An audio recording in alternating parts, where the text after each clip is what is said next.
चौपाई के वो अंश जो आदिवासियों, दलितों, पिछड़ों, महिलाओं को कहीं न कहीं अपमानित करने के आधार बनते हैं, केवल उसे विलोपित किया जाए।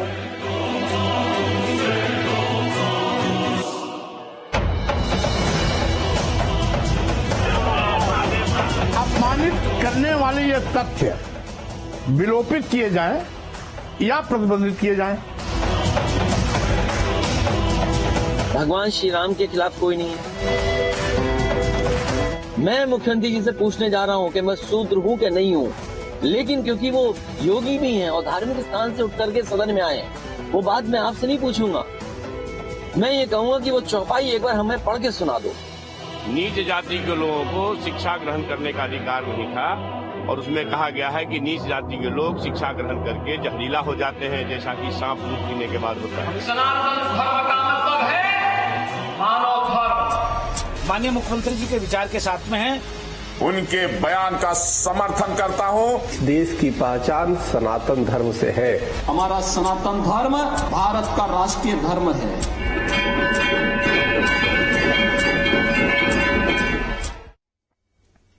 सीताराम चरित अति पावन, मधुर सरस और अति मन भावन। गोस्वामी तुलसीदास जी द्वारा रचित इस पवित्र ग्रंथ पर भी लोगों ने सियासत शुरू कर दिया। नमस्कार, मैं हूं शुभम त्रिपाठी।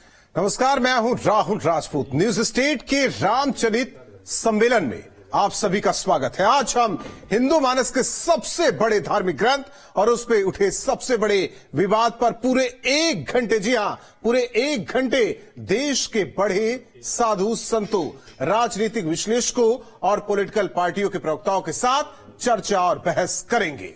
आखिर 2024 के पहले ही क्यों रामचरितमानस पर सियासी घमासान शुरू हुआ है? सवाल है कि क्या सनातन पर सवाल उठाकर सियासत करने की कोशिश हो रही है? स्वामी प्रसाद मौर्य हों या बिहार के शिक्षा मंत्री प्रोफेसर चंद्रशेखर, रामचरितमानस पर सवाल उठाकर वोट पाने की लालसा तो नहीं? इन सभी सवालों का हम जवाब जानने की कोशिश करेंगे। और आज इस सम्मेलन में हमारे साथ खास मेहमान हैं, जिनका सबसे पहले हम परिचय करा देते हैं। महंत राजूदास जी महाराज, महंत हनुमानगढ़ी हमारे साथ जुड़े हैं। Doctor HS. रावत, हिंदू धर्म गुरु। इसके अलावा दीपक मिश्रा जी, समाजवादी चिंतक है, हमारे साथ जुड़े हैं। शुभम। तो प्रोफेसर सतीश प्रकाश जो कि राजनीतिक विश्लेषक हैं, दलित चिंतक हैं। कौशलेंद्र पटेल बीजेपी के प्रवक्ता हैं। डॉक्टर दयाराम भार्गव एसबीएसपी के प्रवक्ता हैं। प्रोफेसर भुवन भास्कर जोशी समाजवादी पार्टी के प्रवक्ता हैं। कांग्रेस प्रवक्ता ओंकार सिंह हमारे साथ जुड़ रहे हैं। बाकी हमारे सहयोगी भी अलग अलग जगहों से जुड़ेंगे। अविनाश सिंह अयोध्या से हमारे साथ जुड़ेंगे, उनके साथ में तमाम साधु संत रहेंगे। सुशांत मुखर्जी वाराणसी से हमारे साथ जुड़ेंगे, वंचित समाज के लोग उनके साथ में रहेंगे। मानवेंद्र सिंह प्रयागराज से हमारे साथ जुड़ेंगे और नारी शक्ति के साथ में वो अपनी आवाज रखेंगे। वे धाराजीत सारस्वत मथुरा से हमारे साथ जुड़ेंगे।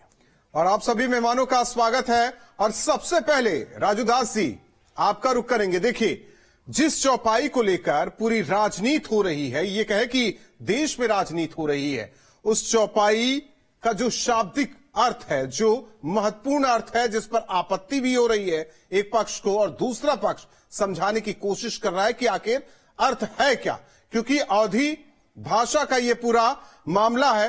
राजूदास जी, आपका रुख करेंगे। एच.एस. रावत जी, जरा आप समझा दीजिए। राहुल जी, जैसे जैसे हम प्राचीन काल में जाते हैं, हमारे इतिहास के पीछे के इतिहास में जाते हैं, तो वहां भाषा, संस्कृति, उन चीजों में बड़ा फर्क था। अगर हम 500 साल पहले की बात करते हैं उस समय पर, तो जब योग के अंदर तुलसीदास जी ने इस रामायण की चौपाइयों को लिखा और रामायण को लिखा, तो ये तो निश्चित तौर पर है कि आम आदमी के बस की बात नहीं है, ये किसी इतिहासकार के बस की बात नहीं है, ये स्वामी प्रसाद मौर्य की बस की बात नहीं है, वो 10 पन्ने भी नहीं लिख सकते हैं, या अखिलेश यादव की बस की बात नहीं है। ये बड़े ध्यानी और योगी का विषय होता है, और उन्होंने त्रेता काल के अंदर की मनोस्थिति को योग के माध्यम से समझा, और उन्होंने ये चीजें लिखी कि ढोल गमार शूद्र पशु नारी। उस समय नारी के बारे में उनका क्या विशेषण रहा होगा त्रेता युग के अंदर, ये कलयुग के अंदर लिखा, लेकिन ध्यान में उन्होंने त्रेता युग के अंदर जाकर के लिखा। तो इसलिए उस समय की परिस्थिति को देख करके हो सकता है वो मंत्रा से आहत हो कि भगवान राम के घर में आग लगाई, हो सकता है वो कैकई से आहत हो सकता है वो सुपर्णखा से आहत रहे हो।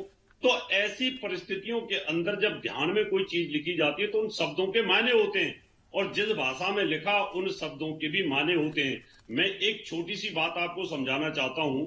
हमारे यहाँ पर धर्म तत्व यानी तत्व सिंधु है, उसके अंदर लिखा है लाल यते पंचवर्षाणी, यानी इसका मतलब है कि 5 वर्ष तक के बच्चे को लालन पोषण के साथ और साथ में। ठीक है रावत साहब, हम वापस आएंगे आपके पास, क्योंकि बहुत सारे लोग आज हमारे साथ जुड़े हैं, तमाम गेस्ट पैनल में लोग मौजूद हैं। मैं भुवन भास्कर जोशी आपके पास आऊंगा, क्योंकि सबसे ज्यादा चर्चा में आज आपका दल है। समाजवादी पार्टी कार्यालय की तरफ जाती हुई सड़क पर एक बोर्ड लगा हुआ है, बैनर लगा हुआ और उस पर लिखा हुआ है कि गर्व से कहो हम शूद्र हैं। क्या कहना चाह रहे हैं आप, कैसे शूद्र की परिभाषा को अब सार्वजनिक करना चाह रहे हैं? शुभम जी, समाजवादी पार्टी ना तो किसी धर्म ग्रंथ के विरोधी हैं, ना किसी भगवान के हम विरोधी हैं, पर हमारी जो आपत्ति है वो रामचरितमानस की वो पंक्तियां हैं जो कि शूद्र विरोधी हैं और महिला विरोधी हैं। और वो कहे तो अगर आपकी आज्ञा हो तो मैं वो पंक्तियां सुना देता हूं। बिल्कुल आप बोलिए, बिल्कुल बोलिए। ढोल गवार शूद्र पशु नारी सकल ताड़ना के अधिकारी। हमारा ये मानना है ना तो महिला ही ताड़ना के अधिकारी है, न शूद्र ही ताड़ना के अधिकारी हैं। निश्चित तौर पे हमारी आपत्ति इन लाइनों को लेकर है, पंक्तियों को लेकर है। हम ये कहते हैं चाहे तो इसको हटा दिया जाए इन पंक्तियों को, या इस पे प्रतिबंध लग जाए, ये हमारी पार्टी की मांग है। लेकिन जिस तरीके से, जिस चौपाई का आप अपने अनुसार यहां पर अर्थ निकाल रहे हैं, तो उसका वो अर्थ नहीं है। बाकी बहुत सारे लोगों ने इस पर कटाक्ष किया है, बहुत सारे लोगों ने ये बात कही है। शुभम जी, एक बहुत वरिष्ठ पत्रकार आप हैं, मैं इतना पूछना चाहता हूं आपसे कि आज इसकी परिभाषा बताने की जरूरत क्यों पड़ी? क्योंकि आज सवाल आप पूछ रहे हैं। आज आप अभी तक किसी ने आप 2024 के चुनाव से पहले इसको मुद्दा बनाना चाह रहे हैं, इसलिए ये आ गया है। देखिए, मुद्दा क्या होगा ये तो हमारे नेता माननीय अखिलेश यादव जी ने आपके चैनल के माध्यम से हजारों बार मैंने भी बता दिया, हमारे नेता माननीय अखिलेश यादव जी ने बताया। हमारा ये मुद्दा है ही नहीं। हमारा जो मुद्दा है वो बताया हमारे नेता ने, अखिलेश यादव जी ने, कि हम मैनपुरी के मॉडल को लेकर 24 के कहाँ की बातें कहाँ ले जा रहे हैं आप? वो खुद चिल्लाते नजर आए कि शूद्र जैसा व्यवहार किया जा रहा है, बीजेपी शूद्र जैसा व्यवहार कर रही है। ठीक है, एक मिनट, आते हैं आपके पास आते। देखिए, आप ही के बगल में ओंकार सिंह जी हैं, वो इसका अर्थ समझाएंगे आपको। आप जो समझ रहे हैं आप समझिए, क्योंकि हर धर्म ग्रंथ में कुछ ना कुछ है, किसे कैसे लेना है। एक इसी रामचरितमानस में कहा गया है कि आपकी जैसी भावना होगी आप वैसे ही देखेंगे। बिल्कुल। ओंकार सिंह जी, देखिए, ये जो पंक्ति है जिस पर इतना बवाल मचा हुआ है, मुझको बहुत तकलीफ होती है जब इस तरह की बात सुनते हैं और अपने मित्रों के मुख से आलोचना सुनते हैं। ताड़ना शब्द जो है ये अवधि का शब्द है जी, और ताड़ना शब्द अवधि का शब्द है, और ताड़ना का मतलब होता है परखना, समझना, देख रेख करना। जी, पंक्ति है ढोल गवार शूद्र पशु नारी सकल ताड़ना के अधिकारी। मतलब यहाँ पे ताड़ना शब्द को इन्होंने दंड में मान लिया है। ढोलक वही बजा सकता है जिसको ढोलक बजाने का ज्ञान होगा, जिसको मालूम होगा कि तान कहाँ से चलेगी। हम आप बजाएंगे तो बेताल निकलेगा, कर्कश स्वर निकलेगा। पशु, गाय का दूध, भैंस का दूध वही दूध सकता है जो दूधना जानता होगा। हम आप जाएंगे तो लात मार देगी गाय। घोड़े की सवारी वही आदमी कर सकता है जो घुड़सवार होगा। महावत को वही कंट्रोल कर, हाथी को वही कंट्रोल कर सकता है जो महावत होगा। हर आदमी हाथी को कंट्रोल नहीं कर सकता। तो ये मतलब है कि उसको समझिए, परखिए, उसके साथ चलिए। गंवार अज्ञानी शब्द से कहा गया है। गंवार का मतलब अज्ञानी। अगर उसको ज्ञान नहीं देंगे तो वो कैसे आगे चलेगा। और इन सब लोगों से शूद्र उस समय सेवक कहे जाते थे, जो सेवक होते थे। तो सेवक को जब तक आप दिशा नहीं देंगे तब तक सेवक तो समझ ही नहीं पाएगा मालिक क्या चाहते हैं। बिल्कुल। तो अलग अलग उसकी परिभाषा, अलग अलग तरीके से उसको परिभाषित किया गया है, और भगवान के चरणों को भी शूद्र कहा गया है बहुत सारी जगहों पर। मैं वापस आऊंगा आपके पास। अविनाश हमारे सहयोगी इस वक्त अयोध्या से हमारे साथ जुड़े हुए। अविनाश, इस वक्त एक शब्द शूद्र पर सबसे ज्यादा बवाल हो रहा है, राजनीति की जा रही है, और रामचरितमानस जिसको लोग पूजते हैं, जिसको ग्रंथ को अपने घरों में रखते हैं, उसको लेकर बवाल हो रहा है। अयोध्या में क्या कुछ इसको लेकर लोगों का कहना है?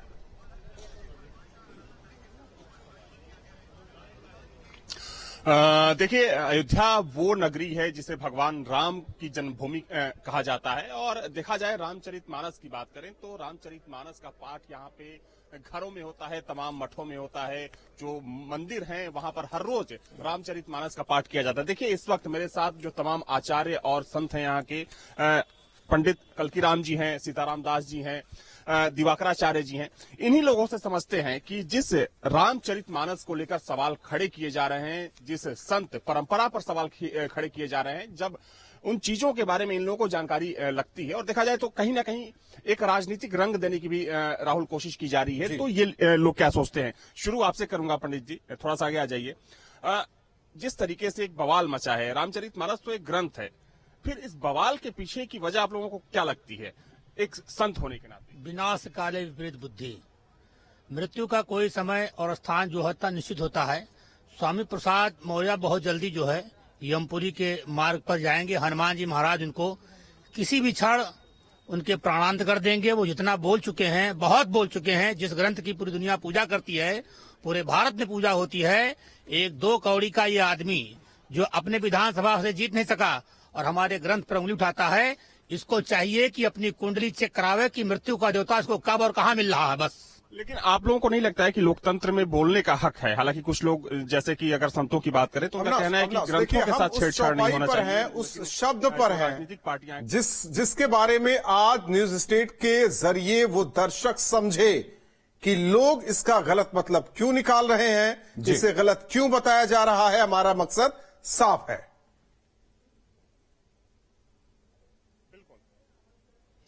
बिल्कुल राहुल, देखिए मैं सीताराम दास जी से ताड़ना शब्द को समझने की कोशिश करता हूं। देखिए, जिस शब्द को लेकर सबसे ज्यादा आपत्ति जताई जा रही है, ताड़ना, चूंकि आप रामचरितमानस की ज्ञाता हैं, हर रोज पाठ करते हैं, क्या शाब्दिक अर्थ क्या है और क्यों इस पर इतना बवाल किया जा रहा है? देखिए, ताड़ना शब्द का जो अर्थ है, जैसे चाणक्य ने कहा लालयित 5 वर्षानी ताड़ेत तु 10 वर्षानी, तो ताड़ेत का मतलब है शिक्षा देना।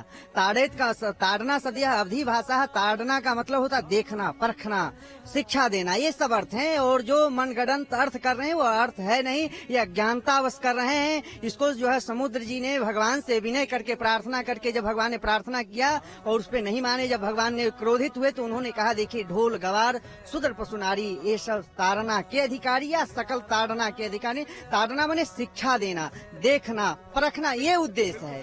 दास जी आपके पास आऊंगा। दिवाकराचार्य जी मेरे साथ। दिवाकराचार्य जी, ताड़ना शब्द और रामचरितमानस तो बरसों सदियों से है, भारत में सदियों से लोग पढ़ते हैं, लेकिन इस शब्द को लेकर अब क्या आप लोगों को समझ में आता है, आखिर क्यों इस वक्त इस पर आपत्ति की जा रही है? देखिए, पहली बात तो स्वामी प्रसाद मौर्य एकदम 1 नंबर के लोलुप, निरक्षर और कामी प्रसाद मौर्य है। कामांधम न भयम लज्जा। तुलसीदास जी ने ताड़ना का मतलब जो सीधा शाब्दिक अर्थ है, हम इंग्लिश से समझ लें थोड़ा सा। सी मतलब वह, सी मतलब देखना, ये 2 चीज हो गया। कनक कनकते 100 गुनी मादकता अधिकाय, या खाए बौराए जग या पाए बौराए। तो सीधा सा यहाँ जो उद्देश्य है ना, शूद्र गंवार ढोल पशुनारी। अगर ढोल को ज्यादा दिन तक आप रखे रहिए ना तो उसकी चमड़ी ढीली पड़ जाती है। उसको धूप में रखिए, देखिए और धूप में रखिए तो वो फिर से तन जाता है। ऐसे ही ठीक है अविनाश, वापस आएंगे, आप लगातार बने रहिए हमारे साथ। हम वापस आपके पास आएंगे। दीपक मिश्रा, मैं आपके पास आऊंगा। जैसा कि साधुओं के द्वारा, संतों के द्वारा ये समझाया जा रहा है कि ताड़ना का जो अर्थ है वो देखना है कहीं ना कहीं, और गोस्वामी तुलसीदास ने रामचरितमानस में जिसका जिक्र भी किया है, अगर हम देखें तो नारी को लेकर, नारी को देवता के तुल्य रखा गया है। और अगर अब जिस तरीके से इस चौपाई की बात करें, ढोल गंवार शूद्र पशु नारी, तो नारी को लेकर उनकी जिम्मेदारी को समझना, हर तरीके से उनकी देखभाल करना, कहीं ना कहीं ये आशय उसका समझ में आता है। सीए चढ़ाए चढ़े रघुराई, नाव पर जब पहले माता सीता को चढ़ाया और उसके बाद खुद प्रभु श्री राम चढ़े थे, ये चौपाई भी है। तो कहीं ना कहीं इसको कैसे आप देखते हैं, क्या इसका आशय और क्या इसमें राजनीति हो, क्योंकि आप समाजवादी भी हैं और विद्वान भी हैं, मैं चाहूंगा इसका आप सही तरीके से। एक चीज और जोड़ना चाहते हैं। देखिए, समाजवादी चिंतक हैं दीपक मिश्रा जी, यही समाजवाद जो कि रामराज, बिल्कुल, इसे हम अलग नहीं कर सकते। जी, मैं आपको स्पष्ट कर दूं, डॉक्टर राम मनोहर लोहिया ने 1960 और 61 में रामायण मेला की परिकल्पना की, चित्रकूट में शुरुआत की। उन्होंने स्पष्ट कर दिया है कि नारी जी, चित्रकूट में शुरुआत की, जिसमें एक से एक विद्वान आए, विष्णुकांत शास्त्री, अटल बिहारी वाजपेयी, मधुलिमय, लोकबंधु राजनारायण, खैर, तो उसमें स्पष्ट किया है, जब इसकी व्याख्या करते हैं राम मनोहर लोहिया, उनसे बड़ा तो समाजवादी चिंतक कोई दुनिया में नहीं हुआ। ये अल्बर्ट आइंस्टाइन का कथन है, हम जैसे लोग क्या बोलेंगे। उन्होंने साफ साफ लिखा है, 1960 में एक पत्र लिखा है, उसमें साफ कहा है कि नारी को कलंकित करने वाली पंक्तियों को हंसकर टाल देना चाहिए। और ये पंक्तियां, ध्यान दीजिए, किसी शोक संतप्त व्यक्ति द्वारा या किसी खल किरदार द्वारा कही गई हैं। जिस हम लोग दोहे की बात कर रहे हैं, ये तो शोक संतप्त समुद्र का वाक्य है। तो पहली बात तो नारी विरोधी हो नहीं सकता। और तुलसीदास कैसे नारी विरोधी हो सकते हैं? तुलसीदास जी ने रामचरितमानस की शुरुआत में ही, आप देखिए, लिखते क्या है, भवानी शंकरो वंदे श्रद्धा विश्वास रूपिणो, सीता राम गुण ग्राम पुण्यारंड विहारिणो, यानी राम से पहले सीता मां का उल्लेख, शंकर के पहले भवानी का उल्लेख। तो कैसे वो नारी विरोधी हो सकते हैं? और लोहिया ने तो जब रामायण मेला की संकल्पना की थी, तो उन्होंने कहा था कि नारी को, नारी स्वाधीनता के पक्ष में, नारी सशक्तिकरण के पक्ष में जो सबसे अद्भुत पंक्ति है वो क्या है? वह यह है जिसका बाल कांड में तुलसीदास जी ने उल्लेख किया है, कट विधि सृजी नारी जग माही, पराधीन सपने हूं सुख नाही। यानी नारी की स्वतंत्रता का इससे बड़ा वाक्य क्या हो सकता है? और दूसरा, आज आप तुलसीदास जी पे ब्राह्मण होने का आरोप लगा रहे हैं। तुलसीदास जी माना गया है, या उन्होंने खुद भी कहा है, वह वाल्मीकि अवतार थे। तो प्रत्यक्ष रूप से तुलसी का विरोध, परोक्ष रूप से वाल्मीकि का विरोध है। एक छोटा सा दीपक शूद्र, ये चौपाई, रामचरितमानस, छोटी सी टिप्पणी जो आज समाजवादी पार्टी कर रही है उसके नेता का। एक महत्वपूर्ण बात देखिए, स्पष्ट कर दूं, डॉक्टर लोहिया का वर्जन ही हम लोग का वर्जन है। ऐसी चौपाइयों को हंस के टाल देना चाहिए, चूंकि यह एक, ठीक है, लेकिन मुद्दा बन गया है। प्रोफेसर सतीश प्रकाश जी, आप राजनीतिक विश्लेषक हैं, दलित चिंतक हैं, और आज गर्व से कहो हम शूद्र हैं। अखिलेश यादव लगातार कह रहे हैं शूद्र जैसा व्यवहार कर रहा है। आखिर ये क्यों राजनीति की परिधि में उस केंद्र बिंदु आज शूद्र बना हुआ है, और केवल रामचरितमानस की ये चौपाई का उदाहरण देकर? नहीं, देखिए, इसको अगर आप राजनीति से ना जोड़िए, ये एक सामाजिक क्रांति का मामला है, ये एक वैचारिक क्रांति है, एक ये सामाजिक क्रांति है, इसमें कहीं कोई दो राय नहीं। और आज अखिलेश जी, बल्कि अखिलेश जी तो बहुत लंबे टाइम तक, पिछले 6 साल तक उनको ये बात याद आई। हमने तो उनको पहले दिन याद दिला दिया था कि माननीय अखिलेश जी, जिस बीजेपी की और जिस योगी जी की आप बात करते हैं, या जिन लोगों को आप आशीर्वाद देते हैं, जब उन लोगों ने अखिलेश जी का घर जो है बाकायदा योगी जी ने गौमूत्र और गंगा जल से धुलवाया, तो तभी उनको पता लग जाना चाहिए था कि वो शूद्र है। देखिए, मेरा कहना यह है कि यहाँ मुद्दा ये नहीं है कि कौन शूद्र है या कौन शूद्र नहीं है। एक चीज आपको ध्यान रखना पड़ेगा कि अगर देश की 85% आबादी तुलसीदास जी की इन लाइनों से सहमत नहीं है, तो आखिर जो 15% आबादी है उसकी क्या मजबूरी है कि वो इन लाइनों के ऊपर पूरी ताकत लगा रही। देखिए, तुलसीदास जी का विरोध आज नहीं हुआ है। सर, ये तो गलत है ही नहीं। वही लोग कह रहे हैं कि ये तो गलत नहीं है, आप कह रहे हैं कि ये गलत है। इसी के बीच जो एक लाइन खींची हुई है वही समझना चाह रहे हैं हम। नहीं, आप नहीं, और आप शूद्र की भी डेफिनेशन आप थोड़ा सा कंफर्म कर दीजिए। आप कह रहे हैं कि अखिलेश यादव को उसी दिन समझ जाना चाहिए कि वो शूद्र है, तो शूद्र कौन होते हैं? मैं चाहूंगा कि आप थोड़ा सा स्पष्ट करें। नहीं, देखिए, व्यवस्था में तीन जो लोग हैं, जो जिनको ना ताड़ने की जरूरत है, ना जिनको देखने की जरूरत है। रविदास जी ने बड़ा अच्छे तरीके से समझाया, मैं बताता हूं कि एक पढ़ेगा एक लड़ेगा, एक पढ़ेगा एक लड़ेगा, एक करे व्यापार और बाकी सब सेवा करें। ये सेवा की ही है, शूद्र जो है सेवक। ये वर्ण व्यवस्था है, जाति व्यवस्था नहीं। तुलसीदास जी से खुद ये वर्ण व्यवस्था है, ये वर्ण व्यवस्था है, जाति व्यवस्था नहीं है। आपकी जाति कैसे तय हुई थी या मेरी जाति कैसे तय हुई थी, या इनकी जो बाकी लोग बाग, इनकी जाति कैसे तय हुई थी? जाति भारत में जन्म से खाली, सुनिए, अब कैसे मान लूं? देखिए, जितने भी ग्रंथ हैं का आधार सिर्फ जन्म है। राहुल जी, मैं अगर इनको बताना चाहूं कि जितने भी ग्रंथ हैं, जो धार्मिक ग्रंथ है, सनातन से जुड़े हुए जो ग्रंथ हैं, उसमें कहीं भी जातियों का कोई उल्लेख नहीं रहा है। ये शायद आपको भी पता होगा। वर्ण व्यवस्था रही है, वर्ण व्यवस्था में शूद्र कर्म आधार पे रहे हैं। और मैं आपको एक श्लोक बता देता हूं, मैं आपको श्लोक बता दे रहा हूं, मैं आपको श्लोक बता दे रहा हूं। जन्मना जायते शूद्रा कर्मणा द्विज उच्यते, अर्थात जन्म से सभी शूद्र होते हैं। ये सनातन के ग्रंथों में कहा है। बोलिए आप बोलिए।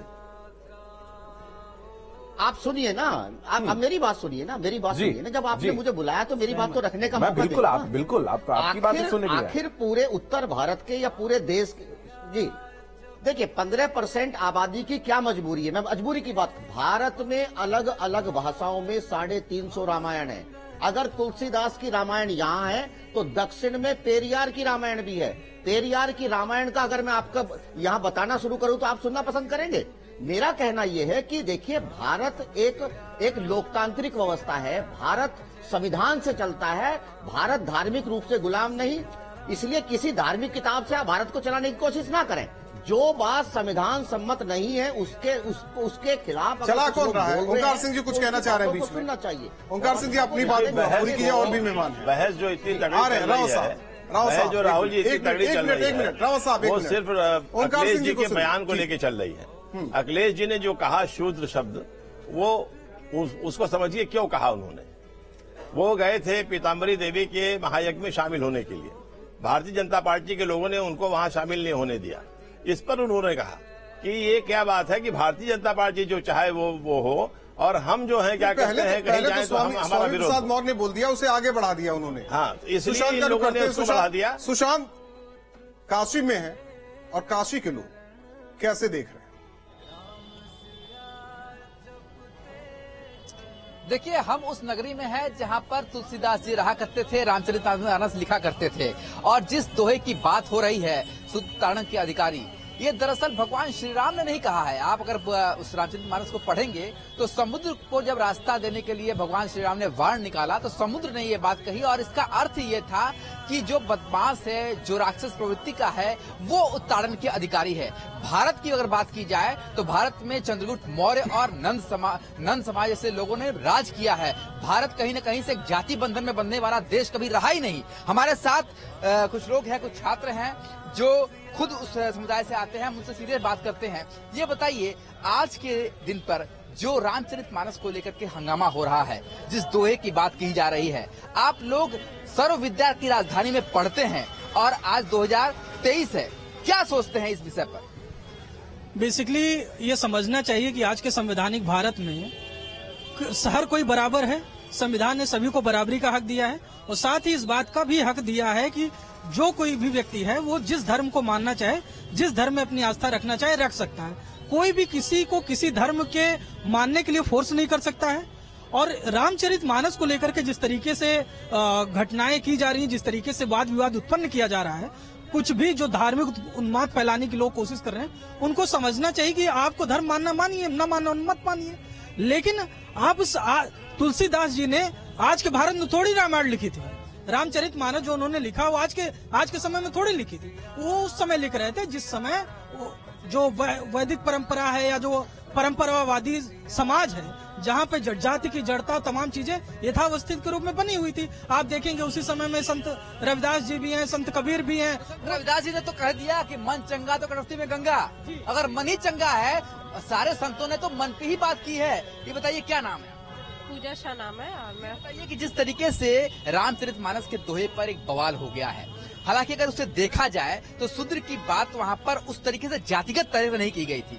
आप लोग आज के युग के भविष्य हैं, आप लोग क्या सोचते हैं? उसी समुदाय से आप लोग आते हैं, इसलिए आप लोगों की सोच खासा महत्वपूर्ण होती है। देखिए, पहले तो मैं ये कहना चाहूंगी, हम लोग 21st सेंचुरी में रह रहे हैं और उस समय का ट्रेडिशन जो भी लिखा गया था हमारे कॉन्स्टिट्यूशन के अकॉर्डिंग, पहले तो हमें फ्रीडम है कि हम किसी भी कल्चर को फॉलो कर सकते हैं, किसी भी रिलीजन को।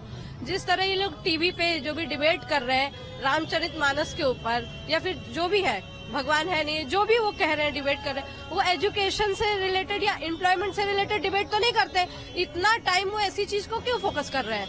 ठीक है सुशांत, आप बने रहिए, हम आएंगे आपके पास। बीजेपी से कौशलेंद्र पटेल हमारे साथ जुड़े हुए हैं। कौशलेंद्र जी, मैं आपके पास आऊंगा। लगातार एक समाज की एक वर्ग है जो ये भी लगातार आवाजें उठा रहा है कि कड़ी से कड़ी सजा स्वामी प्रसाद मौर्य को होनी चाहिए। आज तो बहुत सारे उसको लेकर बयान भी सामने आ रहे हैं, लेकिन अगर हम देखें बीजेपी अभी फिलहाल तो मौन है, आपकी तरफ से कोई बड़ा बयान सामने नहीं आया।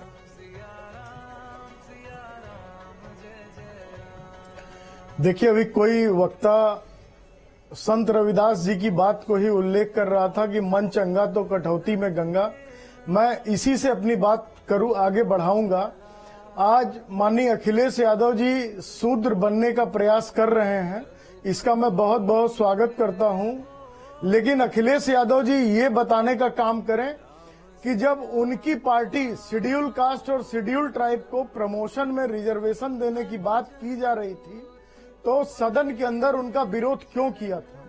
समाजवादी पार्टी ये वो पार्टी है जिसने पूरे अपना, अगर उनका पॉलिटिकल इतिहास उठा के देखेंगे तो हमेशा इन्होंने दलित समाज का, शेड्यूल कास्ट और शेड्यूल ट्राइब का पूरे पॉलिटिकल इतिहास में इन्होंने हमेशा विरोध करने का काम किया है।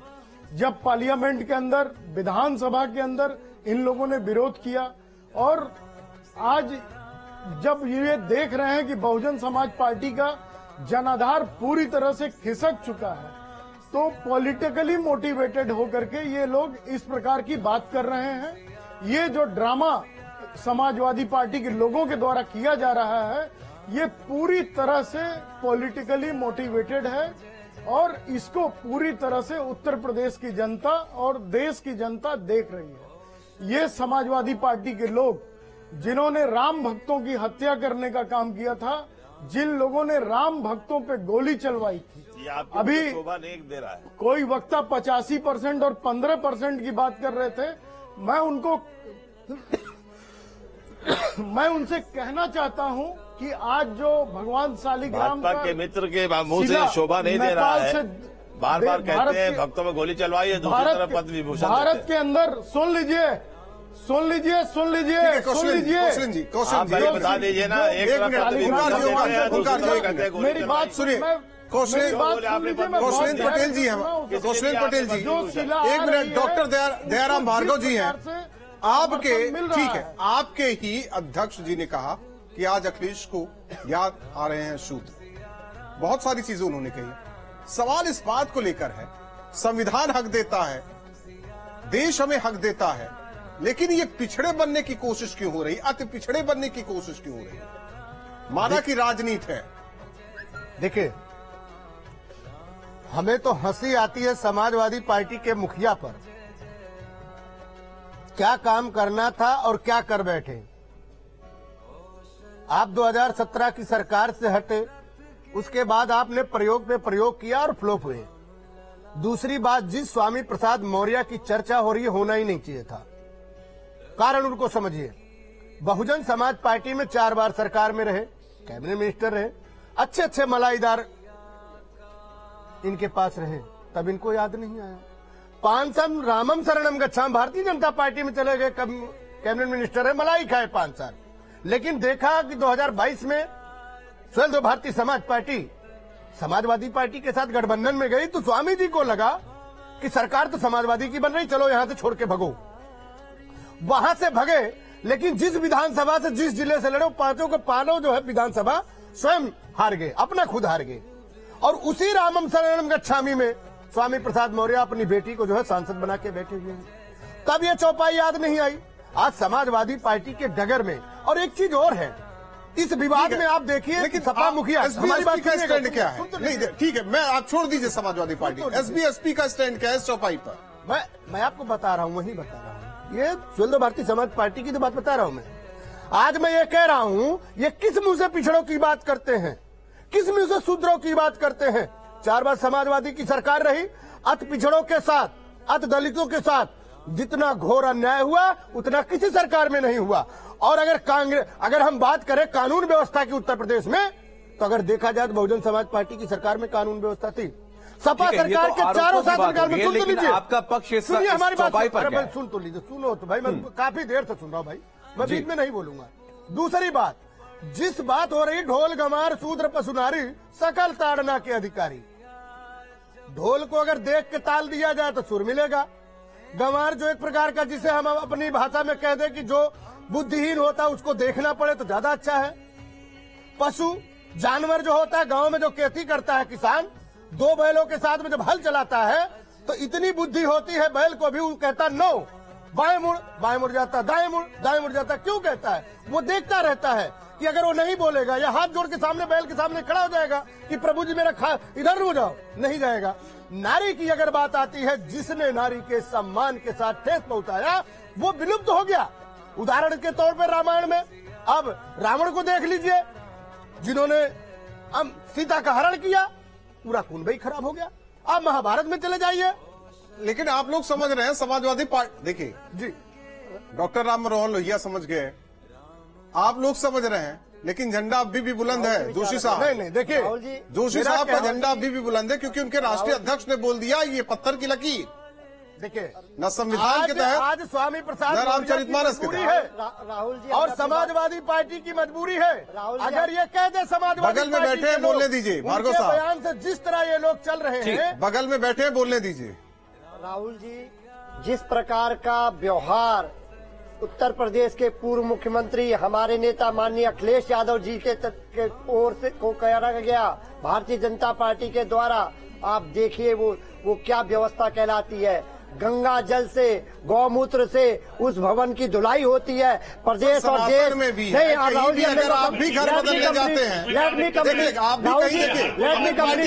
जी विजय नहीं बताइए, लेकिन मुझे अपनी बात रखने दीजिए। देखिए, आप कहीं भी घर लेने जाते हैं या किसी किराए के घर में जाते हैं तो आप पूजा पाठ कराते हैं। ये इसलिए जी ने कहा कि शूद्र की तरह व्यवस्था, शूद्र की तरह व्यवहार कराया जा रहा है, क्योंकि उनको यज्ञ में शामिल होने भारतीय जनता पार्टी नहीं, बहुत बड़े समाजवादी नहीं है ना, चिंतक है कि आप उनको यज्ञ में शामिल नहीं होने देते। समाजवादी चिंतक भी हैं। उनके भवन को गंगा जल से धुलवाते हैं, यही सूत्र का व्यवहार है। ठीक है, जो हमारे दीपक मिश्रा जी, आप धीरे धीरे मुस्कुरा रहे हैं। माननीय योगी जोशी साहब की बातों पर आप धीरे धीरे मुस्कुरा क्यों रहे हैं? आपकी नीयत है, यही आपकी नीति है भारतीय जनता। ठीक है, आप देखिए जोशी साहब, आप दीपक जी से बड़े समाजवादी तो है नहीं।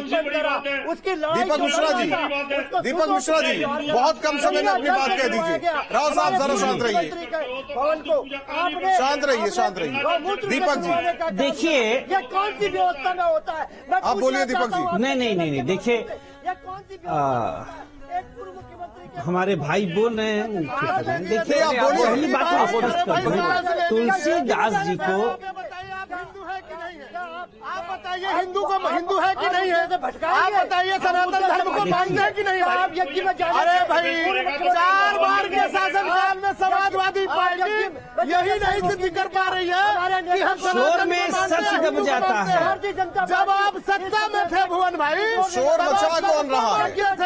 लेकिन आप जैसे सत्ता से बाहर हुए, आप पिछड़ा नजर आ रहा है, दब जाता है, दलित नजर आ रहा है। ठीक है दीपक जी, आप बोलिए। ठीक है भुवन जी, रुक जाइए, मैं वापस आपके पास आऊंगा, क्योंकि सीमित समय सबके पास जाना है। दीपक जी बोलिए।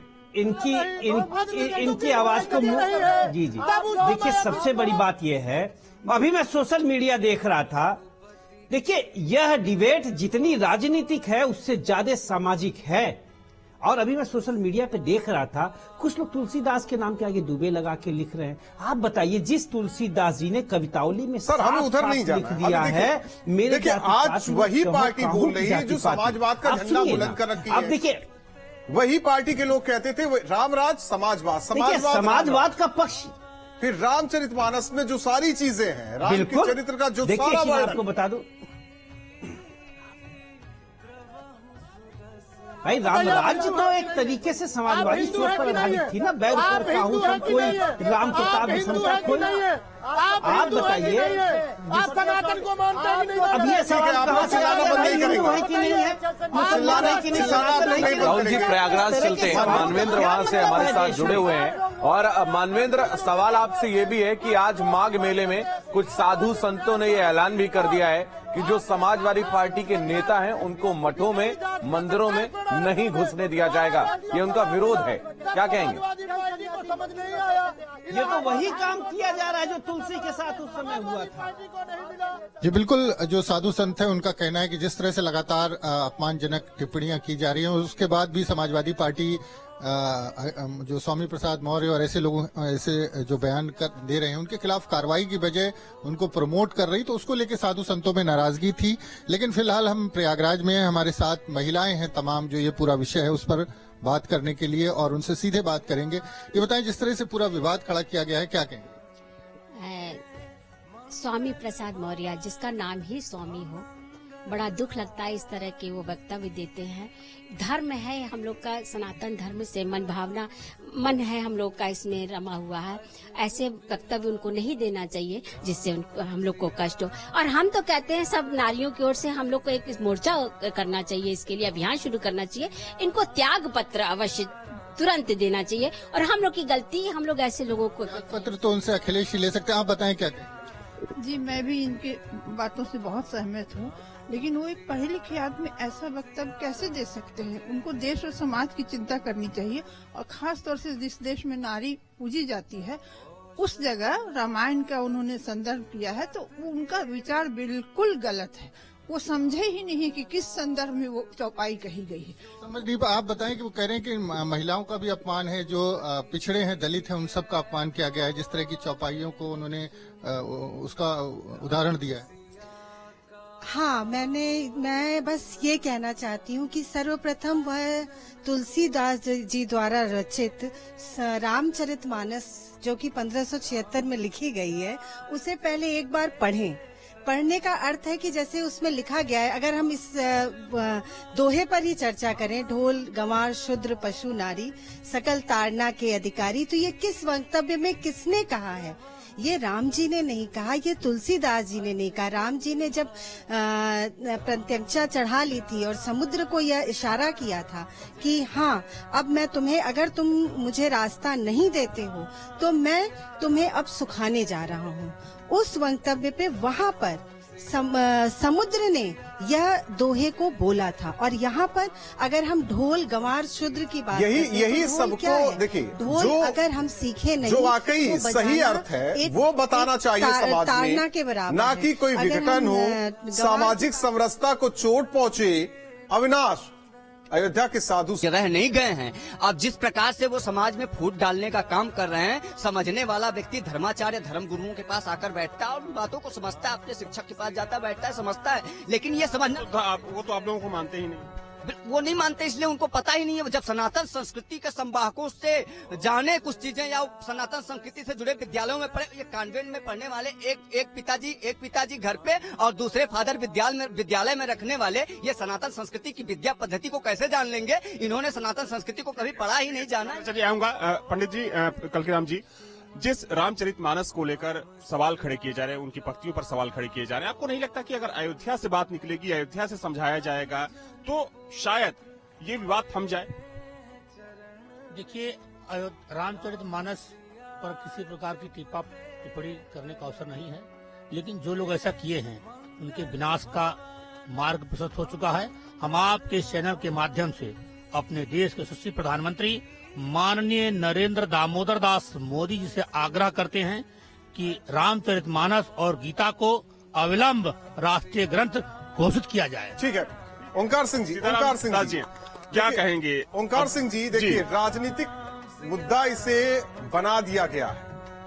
हमें नहीं लगता कि किसी की धार्मिक भावनाओं को ठेस पहुंचाना, जो ये धर्म ग्रंथ है उस पर सवाल उठाना, लेकिन है कुछ हमारे समाज में सवाल इस बात को लेकर कि राजनीति के लिए तमाम विषय पड़े हुए हैं, लेकिन आखिर क्या करें, मजबूरी है, जरूरी है क्या कि हम फिर वहीं घूम के खड़े हो जाते हैं। वही हनुमान जी की जाति बताने वाले मुख्यमंत्री के बारे में कुछ बताएंगे ना सर? आप निषाद साहब, जोशी साहब, आप बीच में क्यों चिल्ला रहे हैं? ओंकार सिंह जी कितने बेहतर प्रवक्ता है, शांति के साथ उन्होंने किसी में नहीं वाले मुख्यमंत्री के बारे में क्या कहेंगे? उन्होंने किसी में कुछ नहीं बोला। सुन तो लीजिए, ये तो भारतीय जनता पार्टी जोशी साहब मुख्यमंत्री कह रहे हैं टेस्ट ट्यूब भी 24 तक ना ये अपना टेम्परामेंट बना के रखिए, बहुत काम आएगा।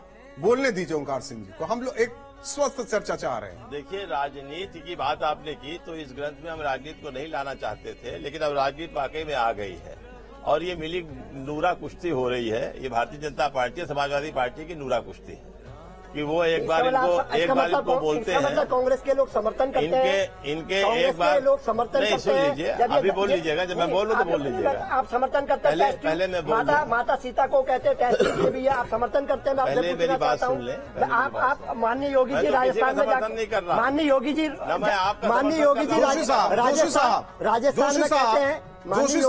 जोशी साहब जी, डॉक्टर राम मनोहर लोहिया से बड़े हैं क्या अखिलेश यादव? मैं आप डॉक्टर राम मनोहर लोहिया से बड़े हैं क्या स्वामी प्रसाद मौर्य? आप बता दीजिए, आप बता दीजिए। डॉक्टर लोहिया जी के आप बता केवल माननीय अखिलेश यादव जी है। मैंने आपके चैनल छोड़ दीजिए, डॉक्टर लोहिया हंसने लगे, सब चैनल। ओमकार जी बोले, जल्दी बोले। देखिए, मेरे कहने का सिर्फ इतना मतलब है कि ये नूरा कुश्ती लग रही है। क्यों लग रही है? अभी हमारे भाजपा के मित्र ने बताया कि वो गोली चलवाते थे कार सेवकों पर, और आपने उनको पद्म विभूषण दे दिया। तो ये सब चीजें समझ में नहीं आती हैं, लेकिन जो बातें तो आप इसका मतलब माननीय मुलायम सिंह जी के योगदान को कम मानते हैं?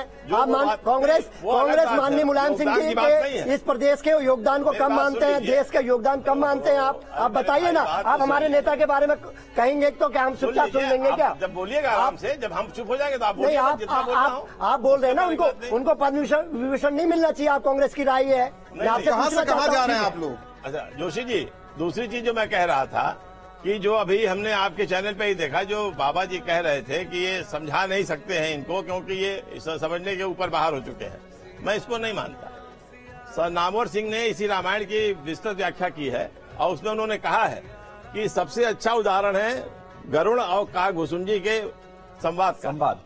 और उस संवाद में गरुड़ जिनको अभिमान हो गया था, जब इंद्रजीत ने उनको भगवान राम को अपने उससे बांध लिया था, तो उनको अपमान हो गया था कि उन्होंने उसको तोड़ा था। लेकिन उसके बाद जब वो शंकर जी के पास गए, ब्रह्मा जी के पास गए, सबके पास गए, उनको समझ में नहीं आया, तो शंकर जी ने उनसे कहा कि तुम जाओ काकभूषुंडी के पास। और जब काकभूषुंडी के पास गए और उन्होंने उनको जो समझाया और जो कथा सुनाई, उनका सारा भ्रम दूर हो गया। तो प्रयास कीजिए सब लोग मिलकर। अखिलेश यादव तो उसे बढ़ावा दे रहे हैं, सब चीजों को। स्वामी प्रसाद मौर्य उस पर और बढ़ते जा रहे हैं। कौशलेंद्र पटेल जी, हम लोग तो पछड़े हैं ना राहुल जी, जाति जनगणना भी होना चाहिए। एक तरफ तो रामचरित मानस की बात हो रही है, लेकिन एक तरफ सनातन का झंडा भी बुलंद हो रहा है। कौशलेंद्र जी, रामचरित मानस पर सवाल, लेकिन सनातन का झंडा लगातार बुलंद हो रहा है। देखिए, इस पूरे घटनाक्रम को बहुत गंभीरता पूर्वक देखने की जरूरत है कि इस घटनाक्रम पे बोल कौन रहा है, रामचरितमानस के बारे में कौन बोल रहा है, और उसकी समाज के प्रति उसकी पॉलिटिकली विश्वसनीयता कितनी, इस बारे में बोल रहे हैं माननीय स्वामी प्रसाद मौर्य जी, जो स्वामी बात करते हैं पूरे देश में संविधान पर। स्वामी प्रसाद मौर्य जी एक दूसरे जब बोलने का वक्त होता है तो आप लोग बोलने लगते हैं। स्वामी आप कीजिएगा। स्वामी शुभम धाराजीत हमारे साथ मथुरा से जुड़े। स्वामी प्रसाद मथुरा से धाराजीत सारस्वत इस वक्त हमारे साथ जुड़े हुए हैं। मथुरा एक ऐसी नगरी जो कि सबसे ज्यादा इस वक्त चर्चा में है, क्योंकि अयोध्या में जब प्रभु श्री राम का मंदिर बनने लगा है और उसके बाद अब सबसे ज्यादा नजर किसी की है तो वो मथुरा पर ही है। मथुरा के लोगों का क्या कहना है धाराजीत?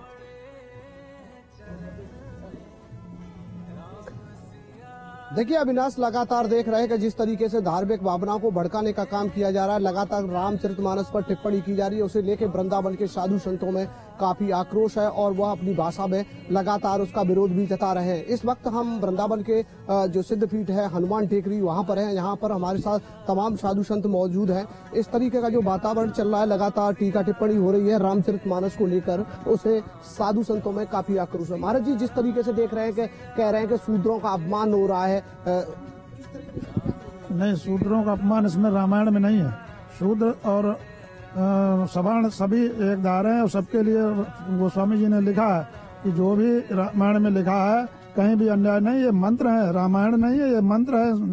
चारों वेद 6 शास्त्र के ये सब मंत्र लिखे हैं रामायण में, और इनका अनुकरण करना चाहिए हमारे समाज को, जिससे हमारा कल्याण होगा, हम मर्यादित में रहें। वो भी हिंदू हैं और हिंदुओं की ऐसी अवहेलना करना इनको अच्छा नहीं है। ऐसा जो बोलेंगे तो हिंदू में ये एक भेक्टन डालने वाली बात करते हैं।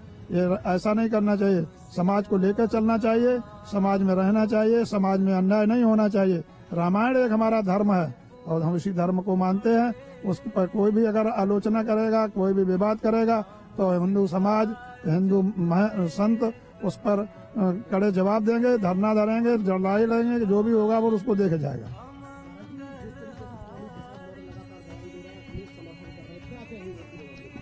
क्या नहीं कहेंगे, इनको स्वामी प्रसाद मौर्य को कड़ी से कड़ी कार्रवाई करनी चाहिए और इनको कड़ी से कड़ी सजा देनी चाहिए। स्वामी मौर्य जो भी है। धाराजीत आप बने रहिए, हम वापस आपके पास आएंगे। प्रोफेसर सतीश प्रकाश हमारे साथ जुड़े हैं, दलित चिंतक हैं। प्रोफेसर सतीश, मैं आपके पास आऊंगा। जिस तरीके से आपने 85 और 15 का जिक्र किया था कि सिर्फ 15% लोग ये आकर क्यों विरोध कर रहे हैं, 15% नहीं कर रहे हैं। आपने जब काशी से हमारे सहयोगी जुड़े थे, आपने देखा वहां पर दलित समाज के लोग थे और उन्होंने साफ तौर पर कह दिया कि संविधान हमको अधिकार देता है कि हमको क्या मानना है क्या नहीं मानना है। उसके बावजूद अगर किसी धार्मिक विषय पर क्यों प्रश्न चिन्ह खड़ा करना? नहीं, मेरा भी यही मानना है कि देखिए, मैंने ये कहा कि किसी किताब को प्रतिस्थापित करना, भारत संविधान से चलता है, संविधान सम्मत जो बात नहीं है हम उसको नहीं मानेंगे। देखिए, इसके पीछे एक राजनीति है, आप इसको बड़ी सोची समझी। भारत में 5 राज्यों में पिछड़ी जाति के आंकड़े जुटाने शुरू कर दिए हैं। बिहार प्रथम है और इस विवाद का ओरिजिन कहीं ना कहीं बिहार ही है। कहीं ऐसा तो नहीं है कि कुछ लोग जो पिछड़े वर्ग के लोग ये चाहते हैं कि उनकी जातीय जनगणना के आंकड़े देश में सामने आए, क्योंकि तमाम निकाय के चुनाव हों या तमाम समय समय पर अलग अलग सरकारें की स्कीमें, या न्यायालय पूछता है कि अगर आप पिछड़ों के लिए ये स्कीम बनाना चाहते हैं तो उसकी जातीय जनगणना के आंकड़े आपके पास कहाँ हैं। हालांकि 2011 में भारत में जातीय जनगणना हो चुकी, लेकिन कहीं ना कहीं कांग्रेस और बीजेपी दोनों मिलकर के, क्योंकि आरंभिक अवस्थाओं में कांग्रेस ने कहा कि वो आंकड़े थोड़ा झूठे हैं, लेकिन 2021 में जो जनगणना होनी थी, जातीय जनगणना होनी थी, वो रुकी हुई है कोविड की वजह से। लेकिन सरकार इसके ऊपर ये दबाव है, तमाम पिछड़ा वर्ग अगर ये चाहता है कि उसकी जातीय जनगणना के आंकड़े आने चाहिए। कहीं ऐसा तो नहीं है कि ये सरकारें जो है उस मुद्दे से दिमाग भटकाने के लिए। भी यही बात कही है, अखिलेश ने भी जातिगत जनगणना की बात कह दी, लेकिन सवाल ये तो अपना नफा नुकसान देख रहे हैं। हम वाकई आज पिछड़ों की बात करें, अति पिछड़ों की बात करें, आदिवासियों की बात करें, क्या वाकई जो संविधान में दिया गया है ये सरकारें दे रही हैं, ये सरकारें दे रही हैं, और जो समाज में है इस पिछड़ी जातियों से जो कैपेबल है वो तो आगे आ रहे हैं। कौन रोक रहा है उन्हें? ये क्यों खाई बनाई जा रही है?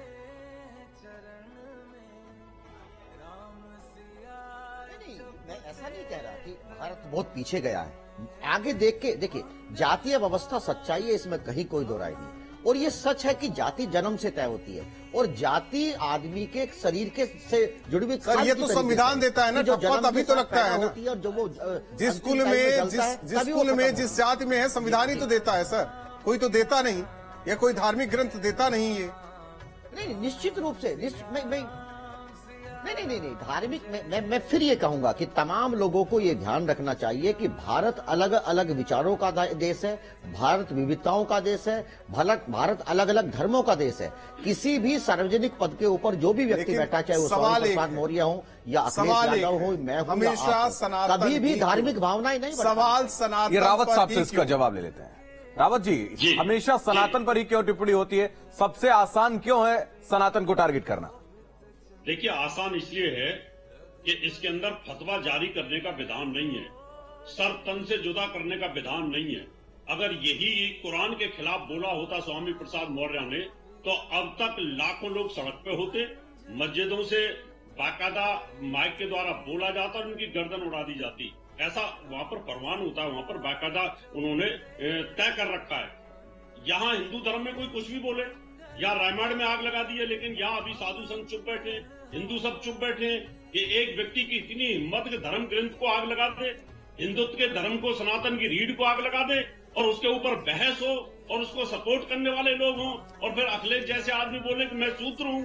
अगर तुम शूद्र हो तो तुम ओबीसी का अपना रिजर्वेशन छोड़ दो, फिर सूत्रों में ही शामिल हो जाओ सारे के सारे जितने भी लोग हैं। तो ये 2024 के लिए हिंदुओं में आपस में आग लगाने के लिए इनकी रणनीति रावत जी, आपकी डॉक्टर नुपुर शर्मा जी क्या बोल रही थी मुस्लिम के लिए? ठीक है, चलिए आप सभी मेहमानों का बहुत बहुत धन्यवाद हमारे साथ जुड़ने के लिए। धाराजीत, मानवेंद्र, सुशांत और अविनाश, आपका भी बहुत बहुत धन्यवाद हमारे साथ जुड़ने के लिए। देखिए, हमारा आज रामचरित मानस सम्मेलन इसलिए क्योंकि हम उस चौपाई का शुभम अर्थ समझे कि आखिर है क्या। वाकई जिसको जिस तरीके से देखना है देखे, लेकिन सवाल वही है कि सनातन पर प्रश्न चिन्ह और रामचरितमानस पर ये सवाल। बिल्कुल। और जिस तरीके से हरि अनंत हरि कथा अनंता कहीं सुनई बहुविधि सब संता, अपने अपने तरीके से लोग उनको शब्दों में ढालते हैं, लेकिन प्रश्न चिन्ह खड़ा करना एक बड़े वर्ग पर कहीं ना कहीं सवाल खड़े करना होता है।